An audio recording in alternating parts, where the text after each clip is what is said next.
everyone. My name is Tamaki Tsukada, Director of the Japan Information and Cultural Center. Welcome to the JICC.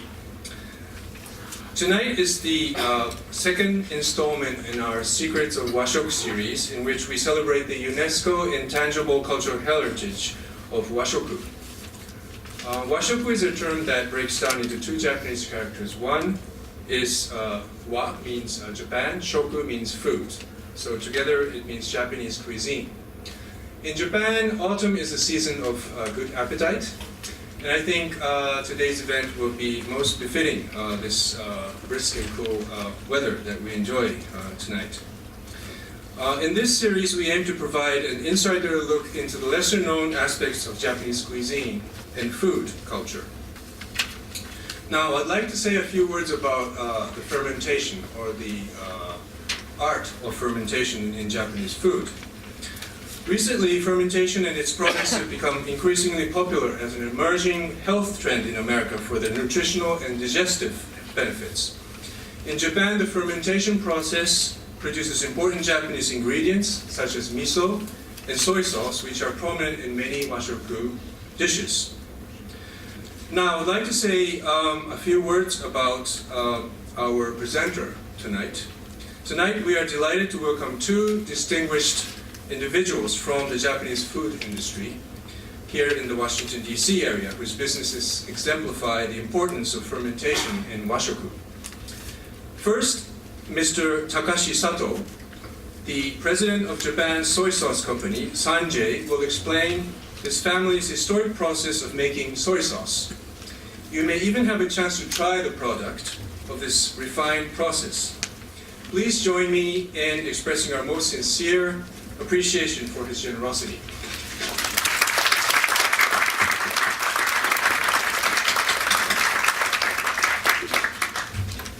Thank you, Mr. Sato.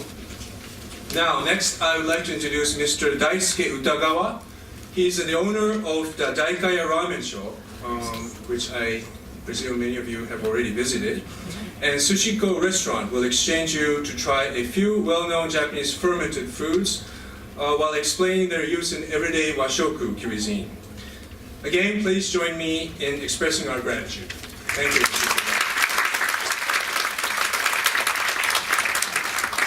I must warn you, this taste test is a challenge, so I do not expect you to like every food you try today. However, please keep in mind that these foods have wonderful health benefits.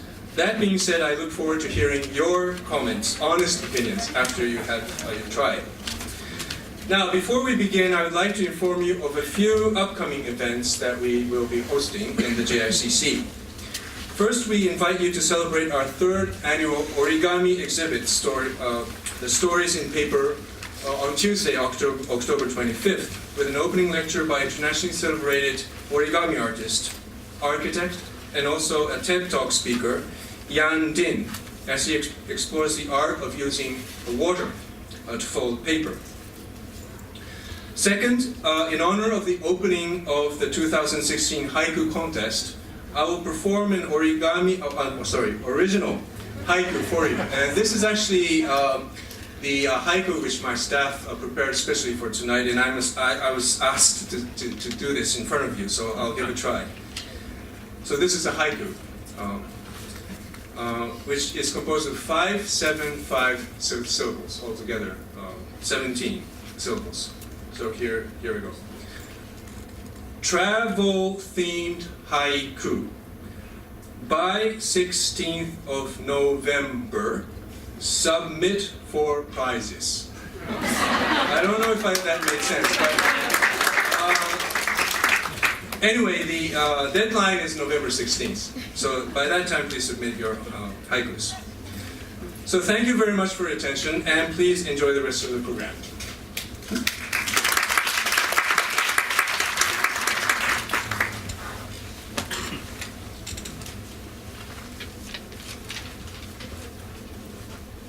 Okay, hello everyone. My name is Julia Ford and I am a coordinator here at this center, and I'll be your MC tonight to kind of lead you in through the program. So tonight we'll be talking about fermentation. And actually, we really want to make this interactive. So I want to ask you guys, what do you think of when you hear fermentation? So please feel free. Okay? Does anyone have any comment that they would like to make? What do you feel? What is fermentation? Do you know any examples of fermentation? Oh, wine. Good. Okay, wine, beer. Kimchi. All right. Natto. Oh, natto. Okay, I think we should start there. Natto is fermented soybean, and it's a food that the Japanese people love very dearly. I, however, have a different opinion. So natto. Usually, I don't know, I think it kind of smells. It has a very strong smell, right? I'm not really a fan. Hopefully you guys will maybe get to make your own opinions, but don't be influenced by me. Yes, so natto is an example of a fermented food. Before, someone mentioned wine and beer, right? So these are also fermented foods. However, they go through a pasteurization process, which means that a lot of the good bacteria is actually destroyed, right? With the heat, this good bacteria is destroyed. Because what makes fermentation so special is that it has living cultures, living bacteria. And, once again, fermentation, when I first heard about doing this event on fermentation, I kind of had a few reservations, like fermentation. One, the only thing I could think about was natto. Like, I don't know. But as I found out earlier, because I don't know that much about fermentation myself, I realized via the internet that it's been around for thousands of years and only recently become a health trend, right? I also found out that there are festivals in Phoenix, Boston, LA. They have entire festivals dedicated to fermentation. Wow. And I also, one of the first things I did was look up the definition, right? And if you go to Merriam-Webster, they have a adult definition, which was a little bit complicated, so I went for the student one. And it goes like this. So fermentation, a chemical breakdown of a substance produced by an enzyme and often accompanied by the formation of a gas, right? But what they don't really tell you is that the substance that causes this fermentation is living bacteria, right? And, right, some people also know this as like probiotics, right? The good bacteria, which are known to, once again, courtesy of the internet, improve digestion, balance your gut, strengthen your immune system, and decrease bad bacteria. So it's linked to better health, better mental health, and less anxiety. So right now, I want you to think about your own food diets and how much probiotics, how many fermented foods are you incorporating into your own diet? Right? Think about it. I know yogurt, right? Yogurt. Many people eat yogurt. But otherwise, you don't really think about it. However, when you actually look at the Japanese diet, washoku, Japanese cuisine, two of the main ingredients are miso and soy sauce. And both of these products are fermented. Right? And these products are found in, if you ask many chefs, they say nearly 90% of the food. Right? So fermentation is a big part of their diet. Tonight, we have our two special guests.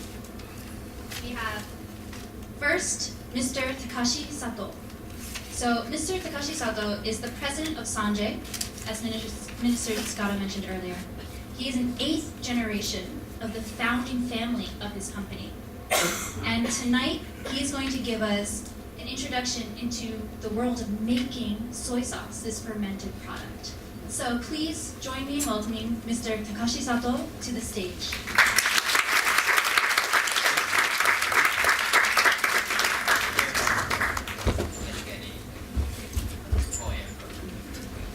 And hello everyone. My name is Takashi. Takashi Sato. Oh, by the way, can you hear my voice? Microphone. Yes.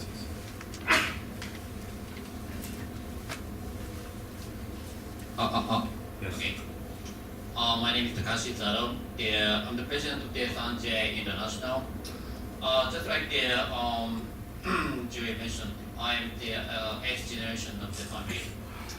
My family started this business like 200 years ago, 212 exactly, in Japan. And my father came to this country like 30 years ago, and he built a factory in Richmond, Virginia, like 100 miles down in south. And I came here 2001, 15 years ago, and I took it over, and I make the soy sauce, and we distribute the product nationwide and also Europe. Oh, sorry. Is it okay now? Sorry. Okay, so I'm not sure that if you are familiar with my product, Mr. Ito, please coming up.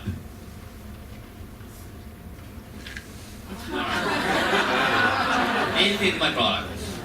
Have any of you have seen this product? Yes. Oh, okay.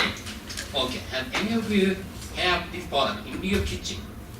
Oh, thank you very much. Yeah, that's costing okay. Thank you.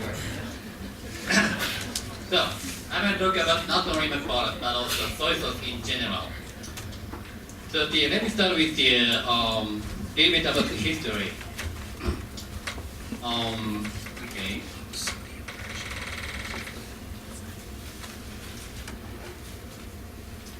The origin of soy sauce. Do you know that do you have any idea that what is the origin of the soy sauce? Do you have any idea that what did the soy sauce come from originally? So I mean, yeah, that is the ingredient that it is originated byproduct of the other fermented product. Yes, miso. Yes. The origin of soy sauce is miso. But we did not invent miso by ourselves. It came from China. You know that we learned a lot of things from China in our history, and one of the things we learned from China was Buddhism. So at that time, our government sent a lot of people to China to learn the Buddhism. And they stayed there, and they stayed in China for a couple of years to learn the Buddhism. And during their stay in China for a couple of years, what they did was not only to learn the Buddhism, but also they enjoyed their life in China, including the Chinese food. And during those years, they found that one of the key ingredients of the Chinese food was miso. So they learned how to make miso by themselves. And after they came back to Japan, they started making miso in the temple. That is the beginning of our fermentation industry. By the way, like what? So, and they started making miso in temple a couple hundred years ago. And one day, one guy made a mistake when they made miso. One guy made a mistake. What kind of mistake they made? He added too much water. When they make miso. So at the end of the fermentation process, when he looked into the fermentation tank of the miso, he found the liquid accumulated on the surface of the miso. Right? This. Can have that the liquid accumulated on the surface of the miso. Like different picture. Oh, sorry. Oh, sorry.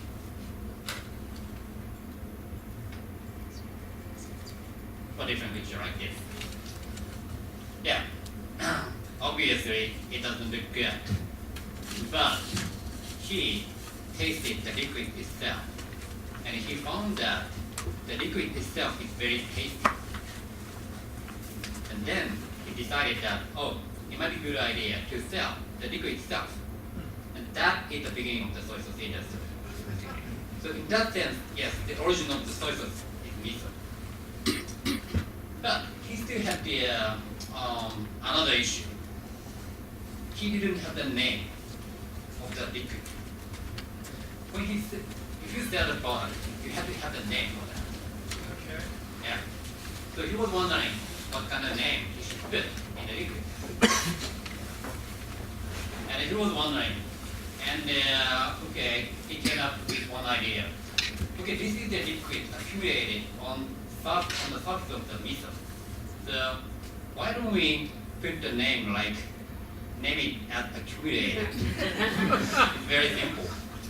And in Japanese language, accumulated means tamari. So, yeah, thank you. That is it. So, in that sense, yes, the origin of the soy sauce is miso, and the beginning of the soy sauce, or first version of the soy sauce is tamari. And after that, the soy sauce spread out all over the Japan. And then, all right.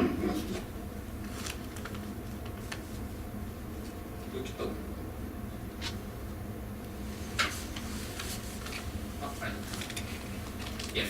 So after that, the soy sauce spread out all over Japan, and when the soy sauce and it was improved in each area in different way, into different time.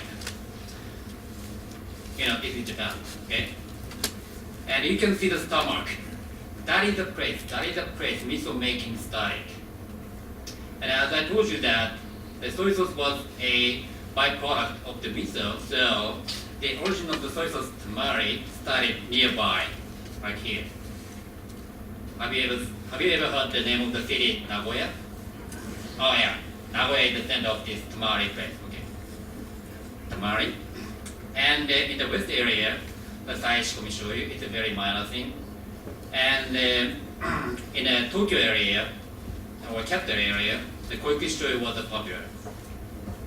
Or in the west area, like Kyoto or Osaka, they have another kind of their soy sauce, like the sushi. And in the Nagoya, like the city of the Toyota Corporation, they have another kind of the soy sauce as well.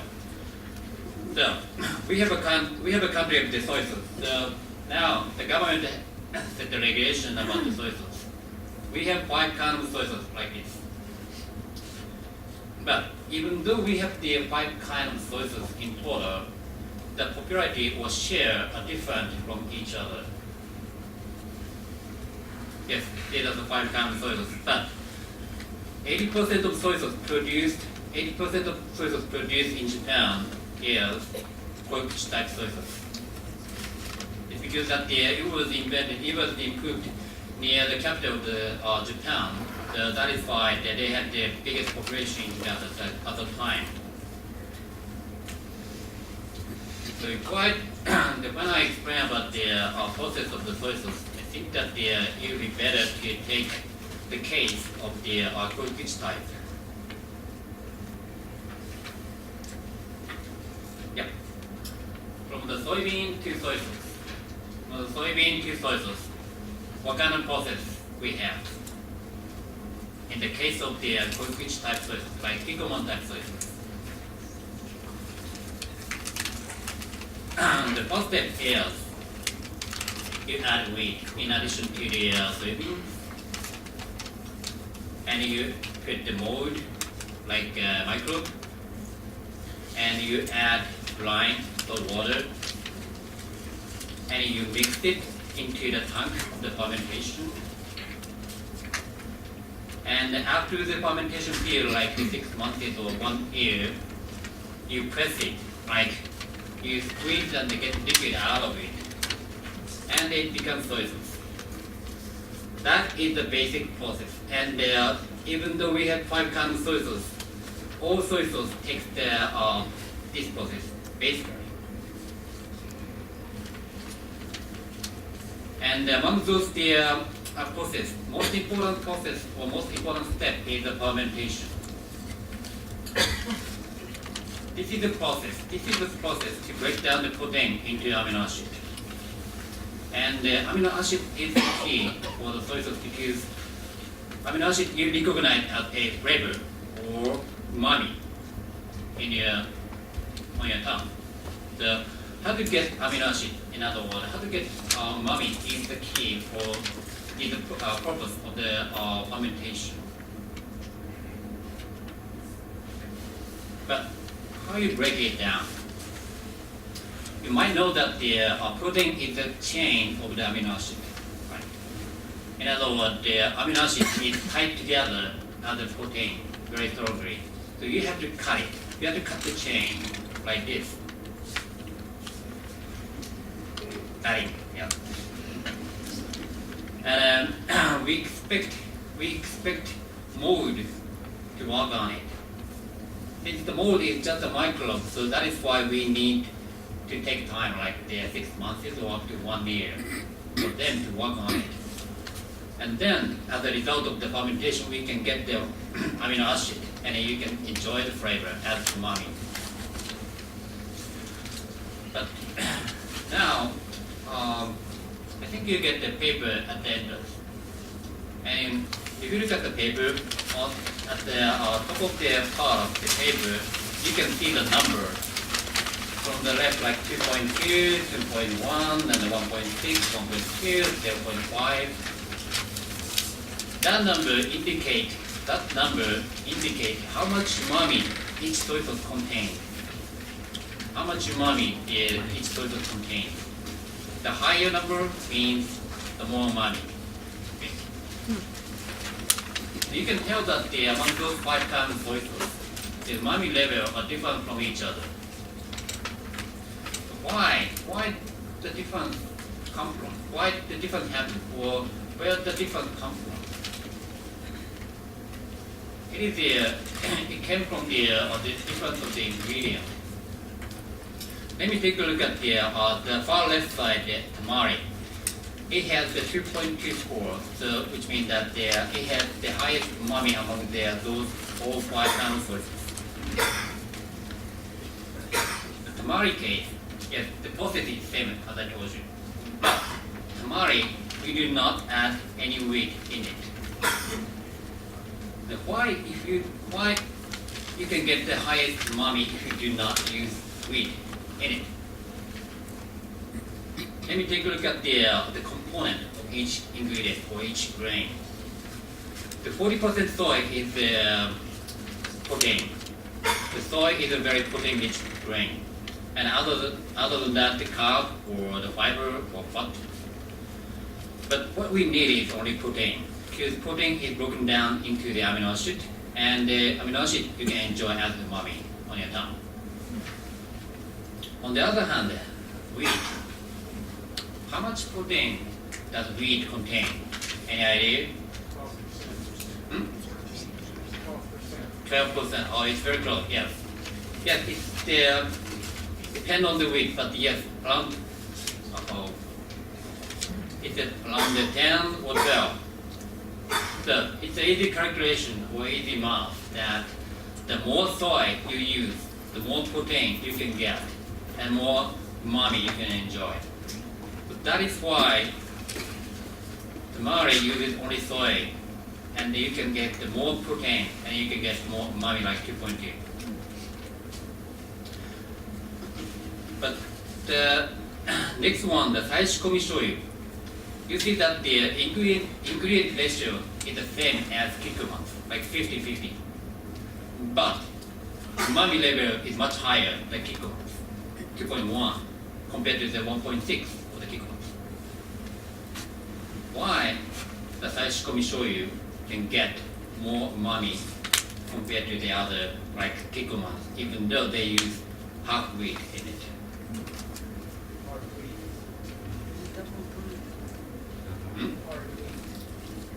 It's well, that is one thing, but the main reason is Yes, let me get back to the process again.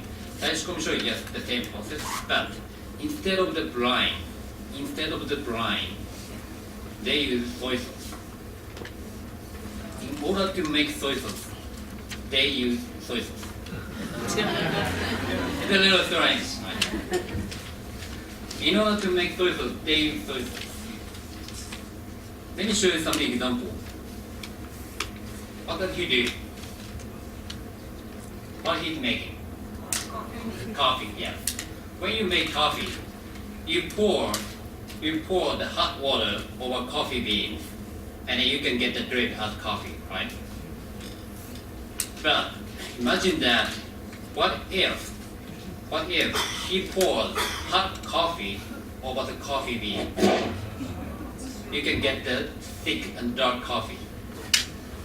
That is what they do. They put the soy sauce into the fermentation tank in order to get the thicker soy sauce. So that is why, even though they use the half wheat like this, half wheat, but they can get the thicker soy sauce. And I'm going to show you we already reviewed. And it's good to show you. If you look at the chart you have at hand, you can see that the color of the soy sauce is lighter than the other. It's more clear. It's good to show you famous for the light color. The color, it comes from it is the result of the fermentation activity using the amino acid. So if you want to get this color, in other words, if you don't want to get it dark, you have two approaches. One, you can inhibit fermentation activity, like hold or keep the fermentation activity down. That is one approach. And the other approach, if that is the result of the fermentation activity using the amino acid, if you do not give them enough amino acid, and then the color remains lighter. So it's good to show you takes the first approach by adding more salt. You know that if you give a lot of salt, the food will not get spoiled. It's the same. If you give the more salt into the fermentation tank of the soy sauce, the fermentation activity will remain less. And in other words, it is not fermented well. That is why the color remains less than the other. On the other hand, the other soy sauce like shiro shoyu is very clear with very light color. It does not use actually any soybean in it. So that it is called soy sauce, but they do not use soybean in it. So that you do not have enough amino acid to be fermented, or that is why the color remains very light. So you can see the chart like this. If you want to get more umami, the color gets darker. And if you want to get the lighter color, in exchange of it, the umami level is lower. I'm not saying that which is better or which is worse. They're just different. And I think that after my session, Mr. Utagawa will take it over, and he will explain from viewpoint of the chef. He can explain that how chef uses this different kind of the soy sauce in different dishes. Yep. I think that's about it. But I will explain a little bit about the gift, omiyage. You can get a little gift at the end of this session. I didn't bring that much. But one of the things is, yes, soy sauce. You can get one bottle. And the other thing is the shopping bag. I put some design on it. One is, yes, my boss. Yeah. And the other, the little thing. Do you have any idea about it? But it's different. This is not the company logo. This is not the company logo. This is the logo or symbol of my family. You might know that in Japan, every family has each symbol or each sign or each logo. So if you have the Japanese friend, ask them, and they can tell you that what kind of symbol they have. So this is my family symbol. And I have another gift. It's a little difficult to explain, or I'm not sure that if you like it or not, but have you ever seen this kind of product in the market? We are making beer. I'm not making beer, but just an example. If you go to the beer brewery, or if you go to the big supermarket, they sell this kind of product. And you can make your own beer at your home, and you can enjoy it. Like you can see that it's a that idea. That made it. I kind of copied this concept, or I kind of stole this idea. The Mari is also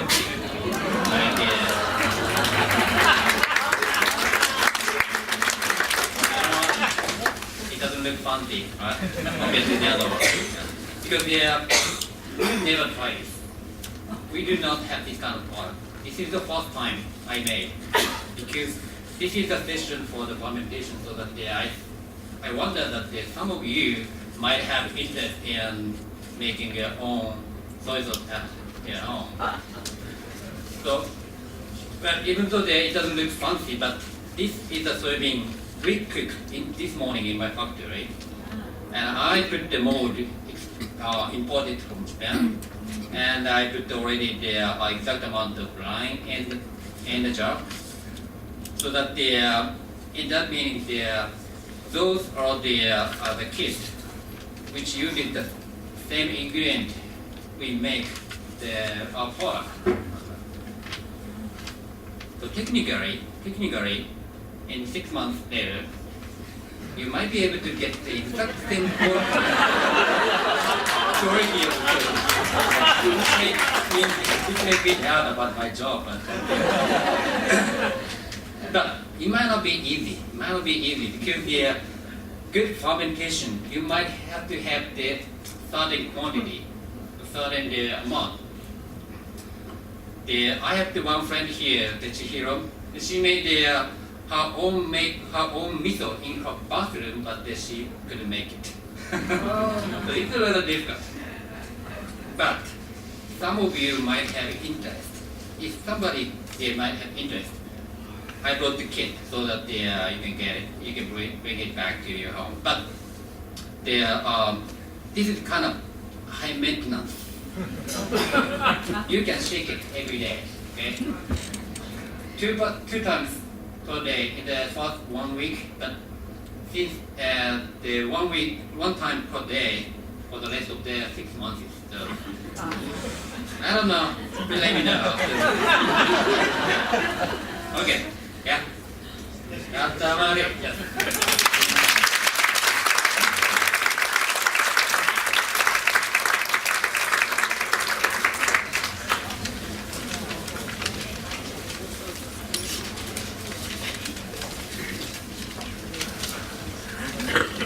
Hello again.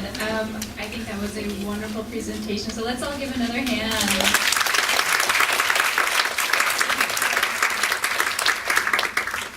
So next up we have Mr. Daisuke Utagawa. And Mr. Utagawa, he is the owner of Daikaya as well as Sushiko. Have any of you been to either one of those restaurants? Oh, excellent. So if you'd like to welcome Mr. Daisuke Utagawa to the stage.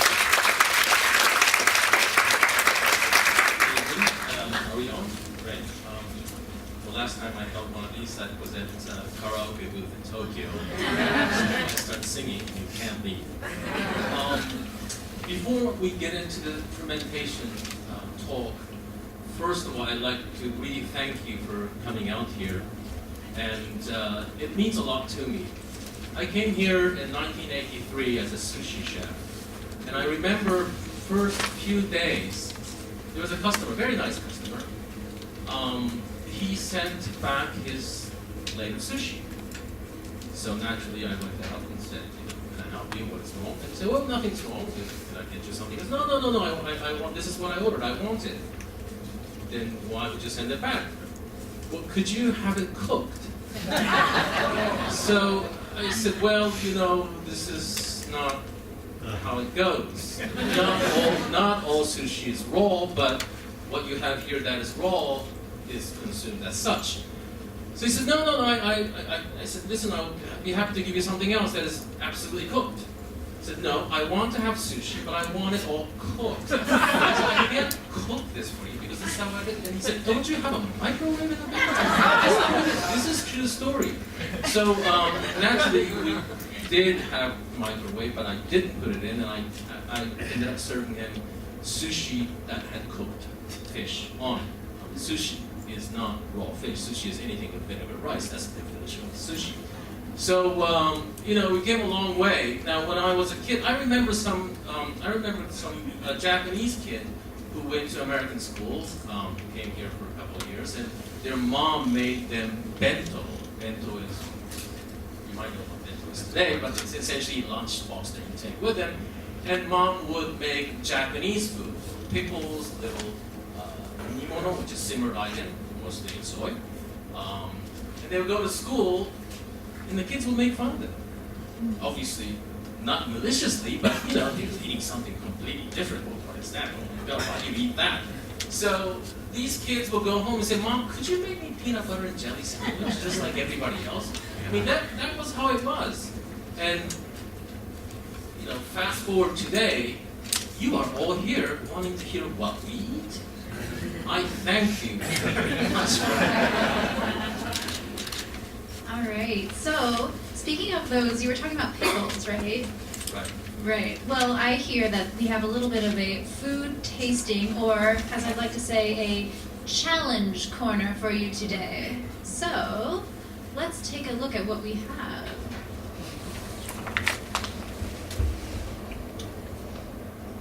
It's rather slow. Let's make it. All right. So, do you want to start us off? Picking up on Sato-san's shoyu, I'm not going to talk about the science of fermentation, or not as much about health benefits. There are health benefits of fermented food, and you know about probiotics. Those are big words today. If we don't those out, you buy little tablets of acidophilus or eat a bunch of yogurt, we're going to take care too. In Japanese food, fermented food is everywhere. You don't have to choose fermented food. It's pretty much everywhere. Like you said, most of our salt content comes from fermented stuff. Soy sauce, miso, and so on. Koji. Now I like to pick up on that soy sauce, and I want to talk about the taste. I never eat food just because it's healthy. I'm a very greedy eater. I do care about my health, but that's not why I eat. I eat it because it tastes damn good. I want you to taste his soy sauce in a way that you will actually taste what this is about and how it enhances the natural beauty of ingredients. So if we can have, two volunteers. All right. So do we have any volunteers who would like to come up and give a little try?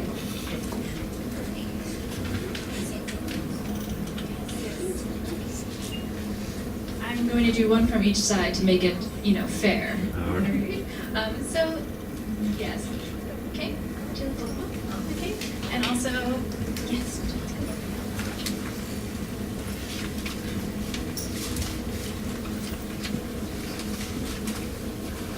It's better to go now because it's easier. When you get to natto, I don't know. Hi. Welcome. Right. So, hello. Come on up.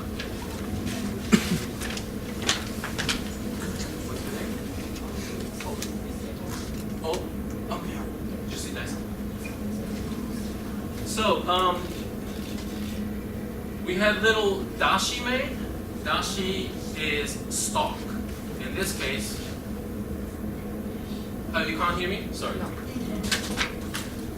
So we had little dashi made. Here, dashi is stock. In this case, this is bonito flakes that was used to make this dashi.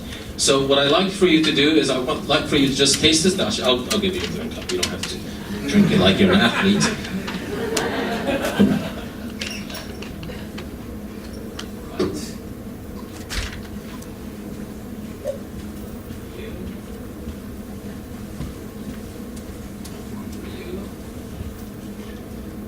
Now this is of course you can smell. Smell is 70% of the taste. Oh, please. Would you like to go?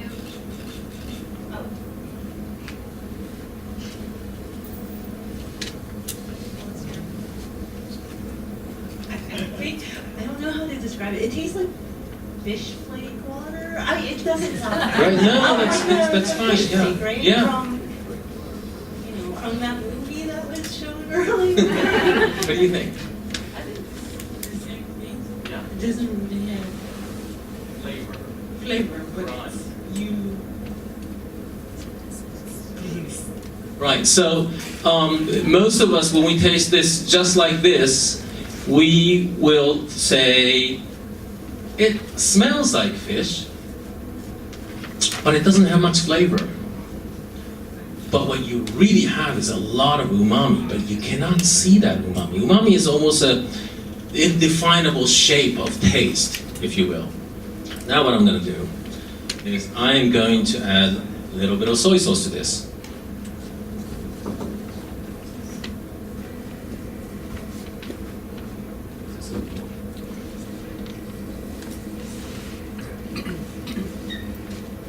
This is not a magic show, but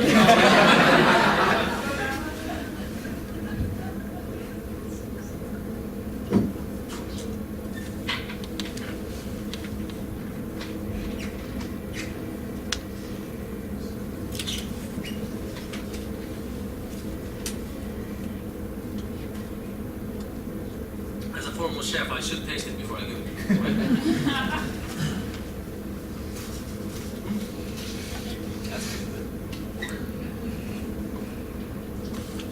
So this is just a little bit of soy sauce in the same dashi.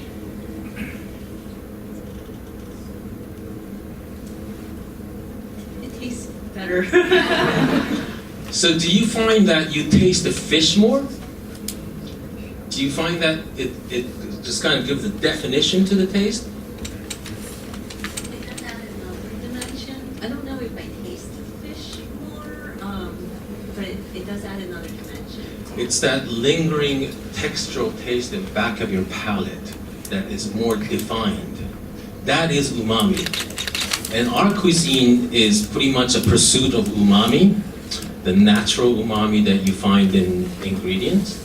And soy sauce really, really fits that, and it brings out the natural goodness. Generally speaking, in Japanese cuisine, I like to call Japanese cuisine a cuisine of subtraction. So what the hell is cuisine of subtraction? After you subtract out everything, you won't have anything left.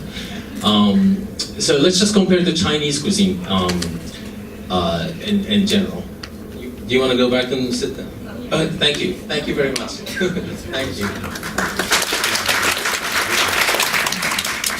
So, Chinese cuisine, Cantonese especially, is what I call cuisine of addition. What does that mean? It's almost like making a orchestra. So each pieces or each players or instrument must be well chosen and very good. Same with ingredients. Each ingredient has to be well chosen and very good. You carefully add them together, and to make this ensemble a balanced dish or piece of music. And by that, you would try to find beauty and complexity of what nature has to offer. Japanese cuisine has the same goal. It's about finding beauty and complexity of what nature has to offer, but our method is to do that by subtracting things. So it's very similar to, say, ikebana. My great aunt was an ikebana teacher. She used to sit me down as a child and say, sit here and do this. So she would take a piece of branch and she would say, look at this branch. It's quite interesting, isn't it? Well, I didn't find any branch interesting other than the kind that you can swing at people. But I said, okay. And then she would say, now this beauty, it depends on from which angle you look at, it will become more beautiful. So she'll kind of look at it from this angle and that angle, so on. And then she'll say, I like this angle, but you know what? This is in the way. Length, it could be an extra branch that's branching out from it. She'll just take her scissors and snip, snip, snip, snip. And then she'll put that in a vase, a branch, from the angle that she sees it most beautiful. She'll take another branch and she'll do the same thing to it. That goes in the vase. And then she'll take one flower, stem of flower. She might take away excess leaves or whatever it is that gets in the way of showing its true beauty. Take that away, put that in the vase. Now you have three little things. And she says, look, now look at it. You should be able to see a small universe in there. You should be able to see them conversing, these three things, and showing more than what it is. I had no idea what she was talking about. Later on, in the days as I grew up, I started to understand a little bit, especially when I came to this country, because most of the time I've been asked by people, what's Japanese food? Well, is it soy sauce? Or is it miso? If you don't have Japanese ingredients, can you not cook Japanese food? Well, that can't be. I thought, you know what is unique about our culture or our cuisine? Now, Japanese eat all kinds of food and they Japanify everything too. There's Japanese Chinese food, there's Japanese Italian food, and they're quite good. But what's very particular to our cooking is the method of subtraction. You can see that in the haiku that we talked about earlier. Simplifying it, purifying it, then showing the beauty and complexity of what nature has to offer. So soy sauce, miso, that is right in line. Now, going back to fermentation, let's try some more. All right, so next we have some pickled products. So if we can have two more volunteers come up and maybe give some of their opinions on what they taste. So yes, who would like to give it a try? Like I said, the earlier you try, the easier it gets. Yeah. Who's interested in? It's a Kyoto style pickled. So, okay. And if we have anyone else from the side, maybe.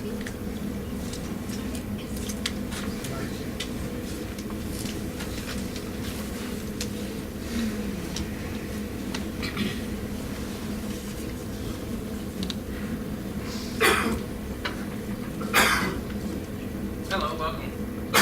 Sorry, What is your name? Raja? Raja. Judith. Judith, all right. Well, welcome. Now come on here. Let us have you try some pickles.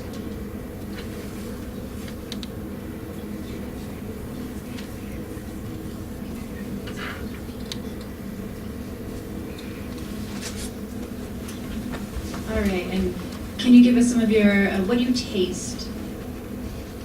It's gingery, but it's not like the ginger pickle. It's almost sweet, kind of like candied ginger a bit. Yeah, but it also has this umami taste and the vinegar. Right. Now, this is cucumber.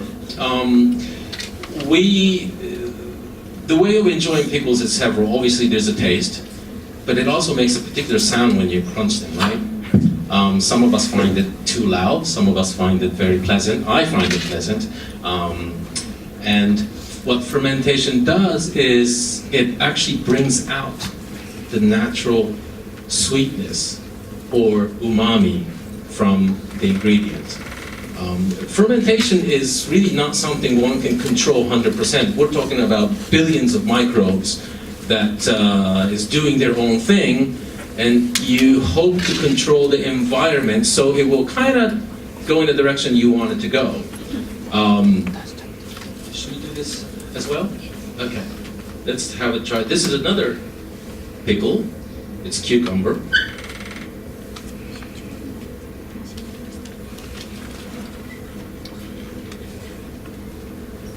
This one tastes almost more like a seaweed salad that I've had.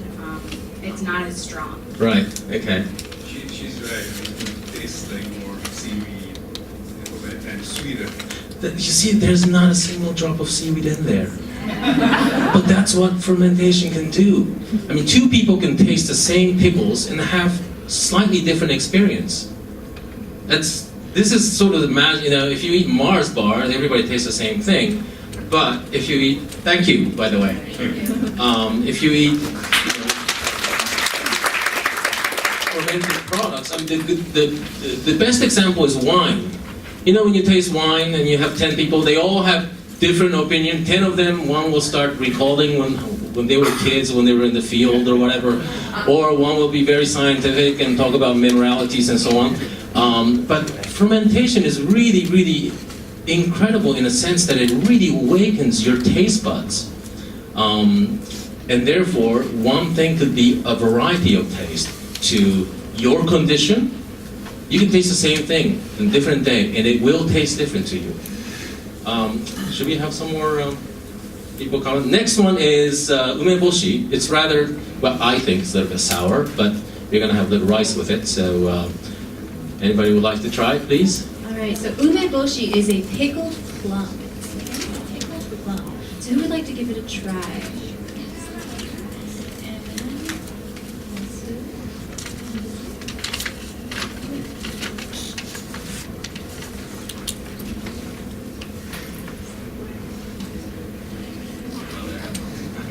Connie, how are you? Welcome. Hello. Kang, welcome. I'd like for you to try umeboshi, but the kind folks at the embassy had given you this with a little bit of rice. Umeboshi is quite sour. By the way, white rice and umeboshi is our flag. And the most basic of obento. Bento is the to-go food, if you will. And in the old days, people they were lucky to have white rice, but they will have a bunch of rice and one umeboshi in the center. And what umeboshi did was it actually prevented from rice to go bad. Okay, so can we get some of your thoughts? Definitely sour, it definitely tastes like fermentation. It tastes like the candy I had when I was little. It's like a dry plum candy. Well, that's what it is. Yeah, it is plum. The sourness comes from the fermentation process as well.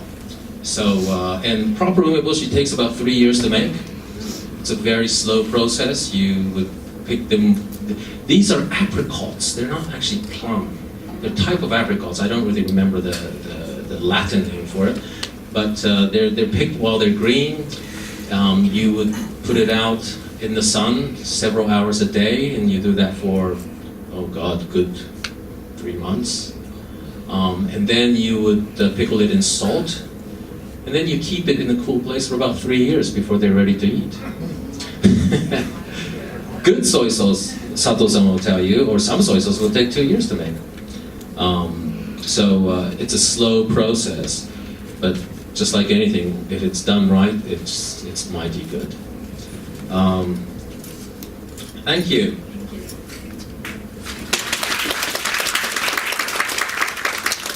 So the last thing we're going to try is natto. My favorite. Actually, can I show you just why I, have feelings about it? Okay, so please, just it usually comes in these little packs. You sure you want to show them before they try? I mean, we're not really inundated with volunteers well, first, either. let's pick our Go ahead, volunteers, right? Okay. Yeah. So first, you take this packet and you open it like so. Okay, so inside you have the fermented soybeans. Mmm, yum. And this is, they actually have a little bit of mustard that you can mix in as well. So I'm going to take that out for now. Let's see. You know what? Why don't I do this in this cup to show them how to, those of you who are interested in how to properly eat this. Oh, okay. Right. So I'm going to put down my microphone because I can't, but I'll talk loud. So, usually we eat this for breakfast, believe it or not. My entire family loves natto. My wife is Russian. First time she saw this, she just couldn't believe any human will eat this kind of thing. Now, she goes to Japanese supermarket and buy this.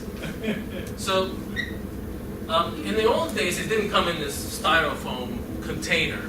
It came wrapped in straw.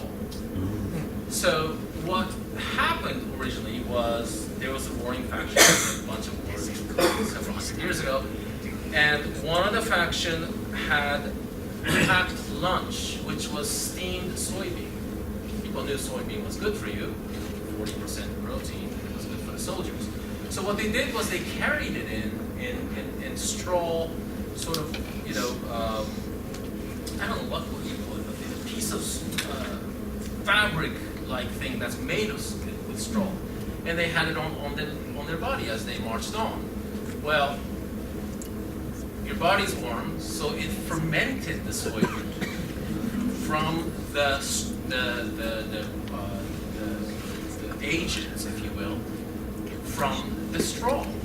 So when they sat for lunch, they had this soybean that was rather sticky and strange looking.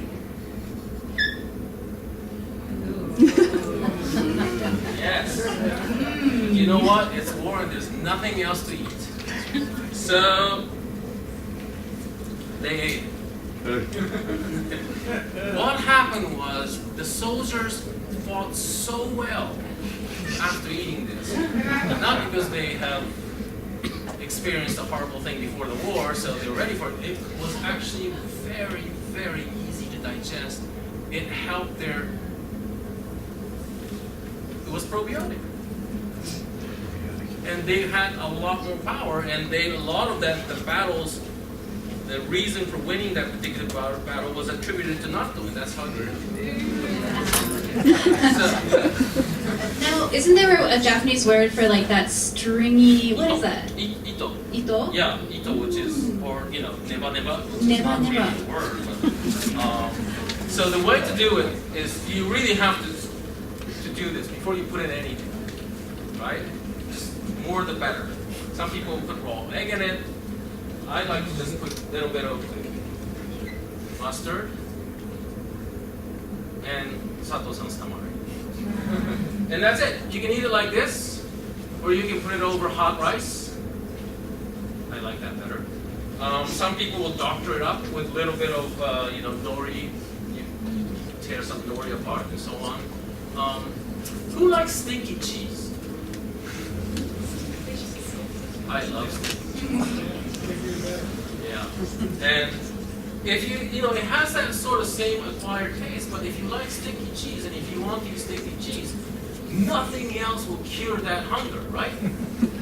If you want sticky cheese, they cannot give you a substitute. Same thing. If you want this, if you like this taste, nothing else tastes like this. So in that way, it's very particular. And now I'm going to ask for volunteers. All right, so we have someone way back. Yes. Yeah. And also, would you like to over here?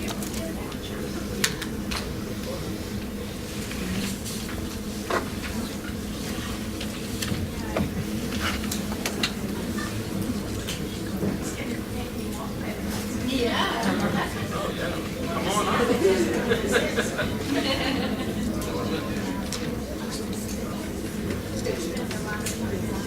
Oh, you did?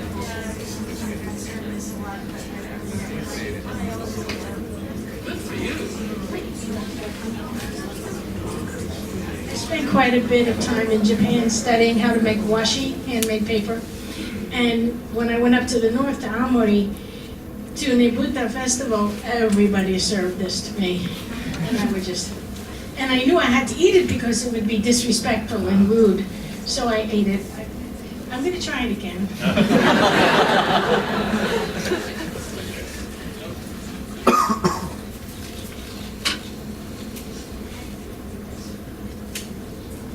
Maybe you won't need it.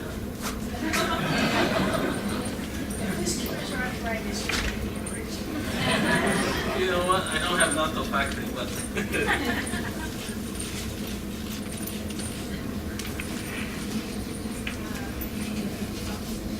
It has a nuttiness. there you go. This is good. I think it tastes very good.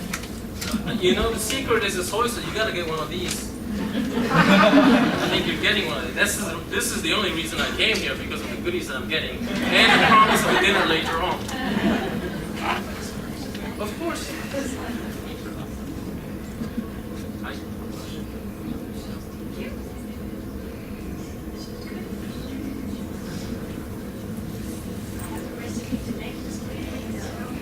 You can make natto at home, but it's a lot easier to just buy them.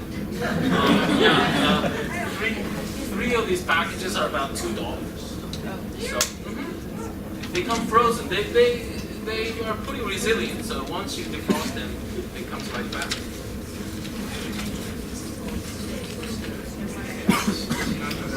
Milder. Like sometimes it has a sharper flavor. Yes, the sharper. Tasting natto is further fermented. So if you know, just like anything, if you hit it at the right window, it's very good. Also, the natto that's broken, what's called hikiwari natto, which are smaller pieces, they tend to be more bitter. You know. Oh, glad you like it. I liked it. Thank you. I'm sorry, I didn't ask your name. Eric. Eric? Thank you, Eric. Deborah. Deborah. All right, well, they deserve.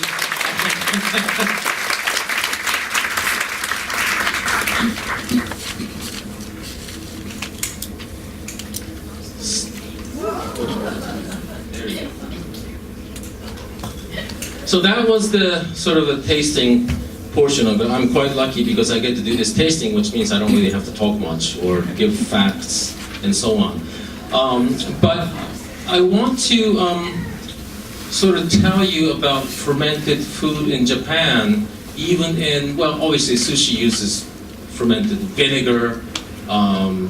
We have many other items that is fermented that's used in sushi, but even in ramen. So ramen, what makes ramen ramen? The definition of ramen is quite clear, actually. It is 4 ingredients or 4 items put together at the last minute, only after the order is taken. What are the 4 items? If you knew this, I'll be quite surprised. Stock, and in this case, it's animal-based stock. The second thing is freshly cooked noodles. Third is aromatic oil. And the fourth is what's called tare. Tare is a concentrated sauce. The biggest ingredients in tare is actually soy sauce. So shoyu ramen is made from soy tare. Now tare has soy sauce and other aromatic ingredients and so on and so forth. Why do we have to put these 4 only after? Why can't we just make a big batch of soup, boil the noodles, put that in the soup, and call it a day? Well, it's because tare is alive.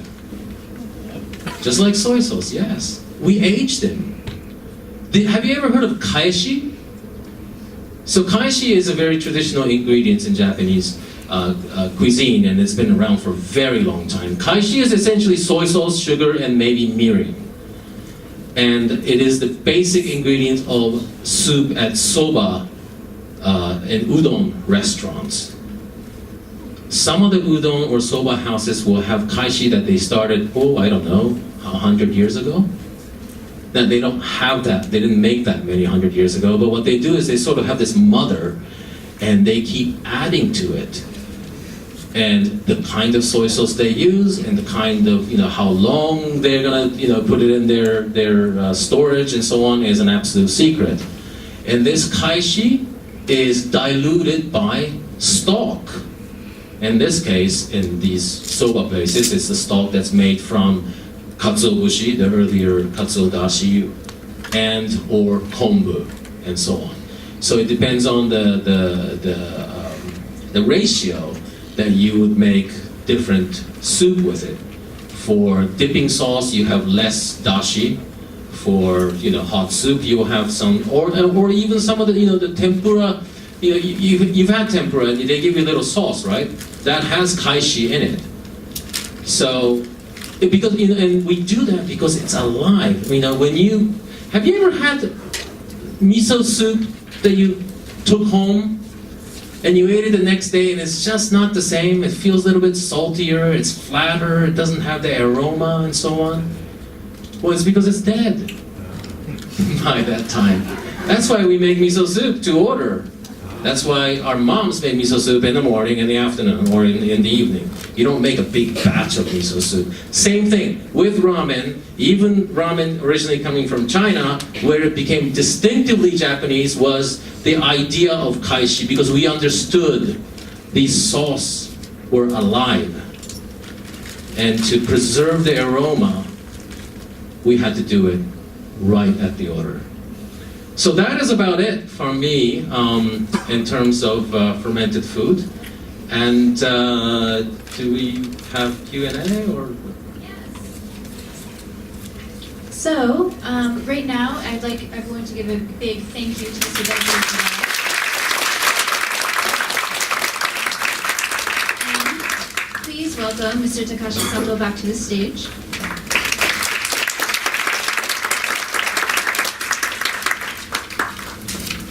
And we'll be doing a Q&A session, so if you guys have any questions that you would like to ask these two distinguished individuals, please.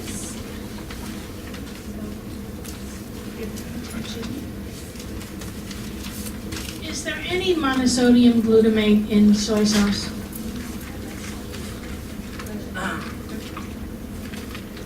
Yeah. Yes. All right. The answer is yes. But you're talking about MSG, right? Yes. It contains MSG, but it is naturally occurred MSG. It is not added, not chemically added. So answer is yes or no. It is yes, actually naturally occurred, but no, it is not added. Thank you. We have a gentleman over here from Colin. I'm wondering if this business of experimenting at home is a popular hobby in Japan. For example, could somebody try and make soy sauce with barley or farro instead of wheat? And is the pickling a hobby as well, the way you might find in Korea? Well. Hi. It's on. It's okay. Hello. Well, the answer is again yes or no. Nowadays we do not make miso or soy sauce at home, but like I don't know, 100 years ago, a lot of our family make their own miso at their home. It was very natural thing, just like the pickles. I think when they were in the childhood, my mother was making pickles. If you hold it close, it's okay. All right. Now, okay, thank you. Sorry. Yeah. But yes, 100 years ago, yes, every home had a miso site in their home. Not only the home, but also we had so many manufacturers, soy sauce and miso manufacturers. Now we have only 1,500 manufacturers in that small country. But 50 years ago, we had 10,000 manufacturers in that small country, even smaller than the state of California. So every town has their manufacturer of soy sauce and manufacturer of the miso and also sake. Just then the manufacturing of those fermented products is very close to your life, even including the people. Adding to that, on the vein of making fermented products at home, pickles were something that almost every household did when I was a child. And especially what we call nukazuke, which is basically fermented paste of rice husk. And oftentimes people started that with beer because the yeast in the beer helped. But it was always said in every family, you know who made them? Grandmas. And even in the days, well, back then, when you go to what's called ryote, which is quite expensive, very exclusive restaurants, and they make their own pickles. And some people actually judge the kitchen's strength or competency by the pickles. But they're really not made by the chef or trained anybody. There are grandmas who made food for the staff, and she did it. And I don't know if it's true, but oftentimes it is said that grandmas have less bacteria on their hands. Therefore, it won't, it controls better. So, and one person has to be, and making it doesn't get quite difficult, or it's laborious, because every single day, if in the summer, twice a day, you gotta put your hand in there and mix it up. And if you don't do that, it dies, it'll explode sometimes, or it just tastes awful. But the ones that grandma made is great, and only one person can touch it, because it might break the balance of the bacteria growth. So, in a sense, in the olden days, everybody did it. Not to the point of making soy sauce or miso, but that's more involved and it takes several years. But people made their own. Most people made their own umeboshi, even if it's a 3-year ordeal. So today, you go out and buy them.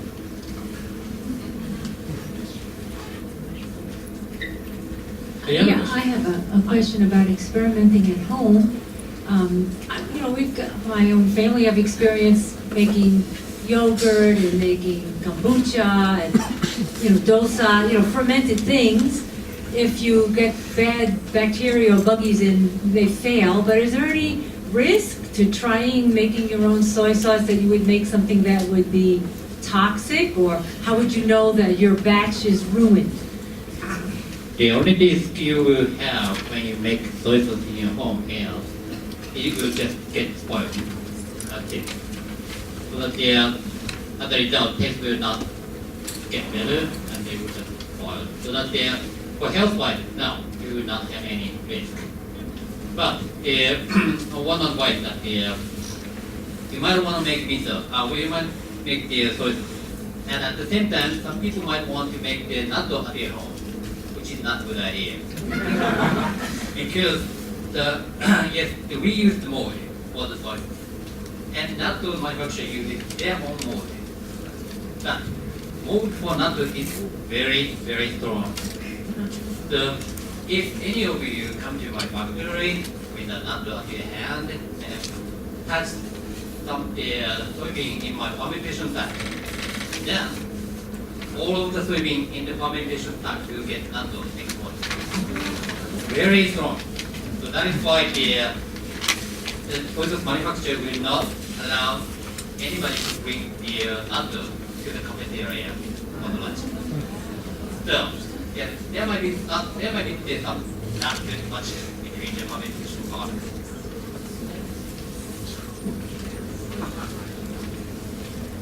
Any other questions? Yes, hi. Question. Salt is kind of bad for us, right? But the soy sauce is pretty salty. Also, salt, on just a thought, the salt would kill the little bacteria that lives in there. So, can you explain that to me? Because I really don't understand. First, why wouldn't it be less salty to keep more bacteria alive, and then wouldn't that be more of a health benefit? Well, I'd like to answer from the first question, or sort of statement, salt is bad for us. We used to get paid by salt. It is a mineral that we need to live. Too much salt is obviously bad for us. Everything we eat today has a lot of salt in it. You buy it at the store and it's got more salt than you need, and so on. So even, I personally don't like low sodium soy sauce. Then again, I'm coming from the point of view of, does it taste good?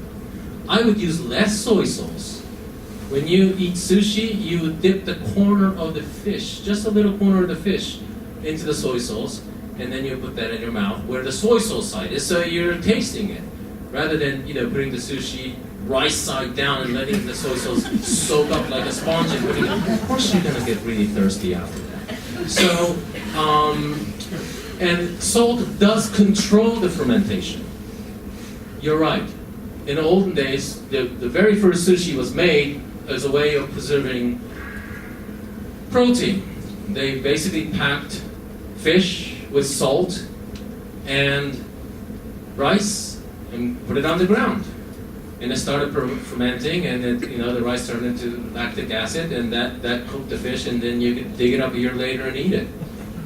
So I think it's really a matter of how you consume them, not so much the fact that, let's get rid of salt. If you find a way to eat it that's tasty to you and not overdo it with salt, I think it'll be good.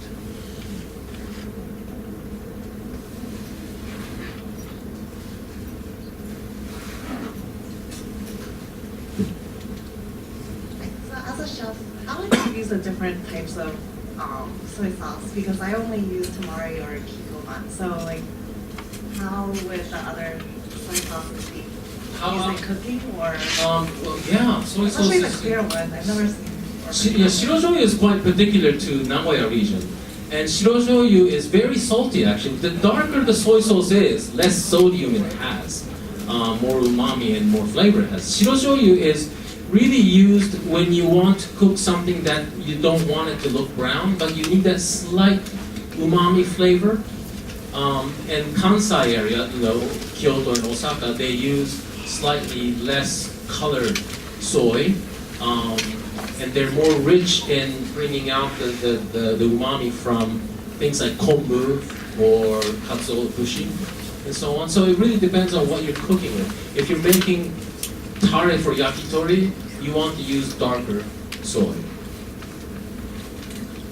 And all soy you can use as a condiment as well as cooking.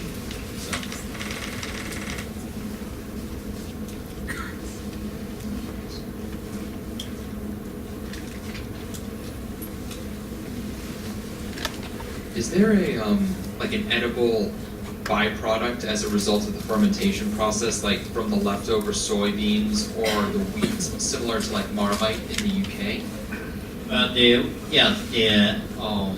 We have byproduct. The byproduct after you squeeze squeeze the kind of moromi and get the liquid out of it, and some soybean left over. We sell it to the farmers and the cow eat it. But it contains a lot of the nutritious scale. But at the same time, as she mentioned, it contains a lot of salt as well. So you cannot give that much. But still, we use it right. And actually, we will have a little bit of a taste of moromi later. Any other questions?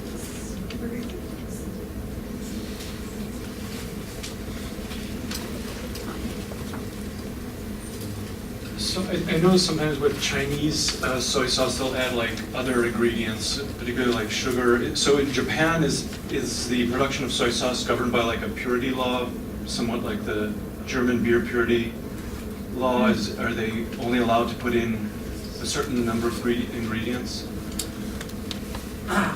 Yes, there's not only Chinese, but there's some very cheap soy sauce using the very totally different ingredient. The biggest difference between our you remember that the process of fermentation is breaking down the protein into amino acids. And when we break down the protein into amino acids, we use mold.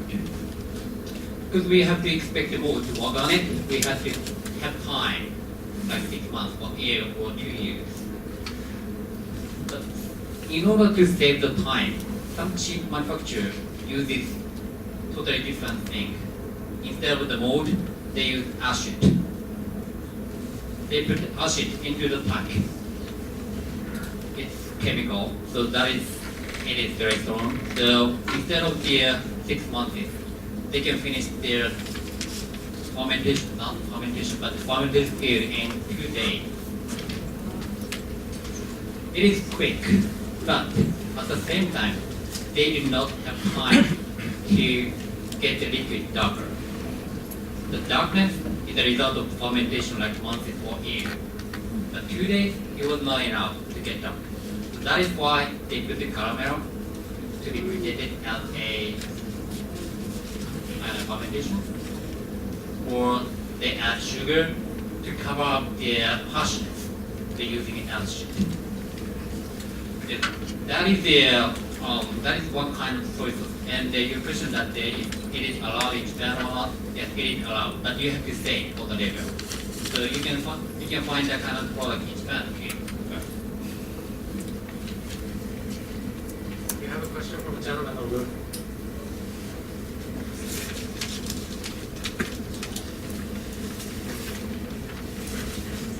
Sato-san, do you make other products besides soy sauce? In Japan, yes, we make the miso as well. We make miso and soy sauce, and using those two ingredients, we make the teriyaki sauce or dressing or other tarai what he mentioned. Oh yeah. And this is the miso we make in it. So, but in the Richmond, Virginia, we make only soy sauce, and also we make the teriyaki sauce or barbecue sauce using this tamari as well.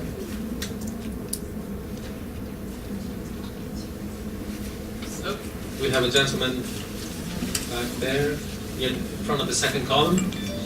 Yeah, I read that sometimes... Microphone will come to you. There we go. I read that sometimes there's a form of B12 that's produced in fermentation that blocks a healthy type of B12. In other words, it is a form of vitamin B12, but it prevents you from absorbing a better type of B12. Well, I wouldn't know how to answer that. I'm sorry. Yes, there are a number of kind of different nutrients that are released. B12 is one of them. I have not heard of this form that you were mentioning before. I think it has a little bit more to look up, but there are better.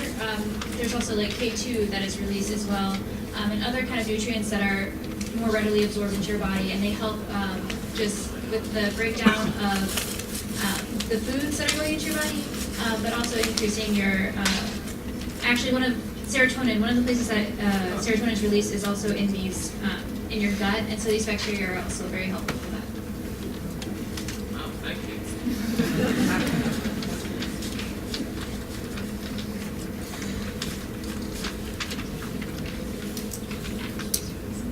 Do you allow tours of your Richmond factory?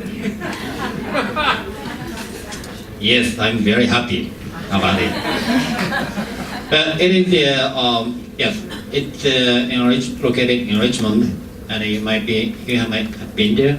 Yeah, it takes 2 hours from here, and yeah, if you call me, yes, you are.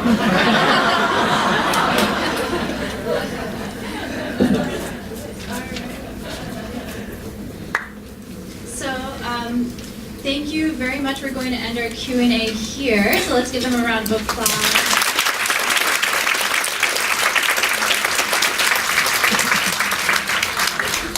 Also, I'd like to thank all of you for all of your wonderful questions and for, getting up your courage to try some of these different dishes that are very famous in Japan, but you might not necessarily have here in America very often. So actually we have outside a food tasting that you will be able to partake in. There are a series of vegetables and dips, shiohoji or moromi or miso dip. So please feel free to take a bit. There's also some pickled vegetables for your enjoyment as well. So enjoy. Thank you.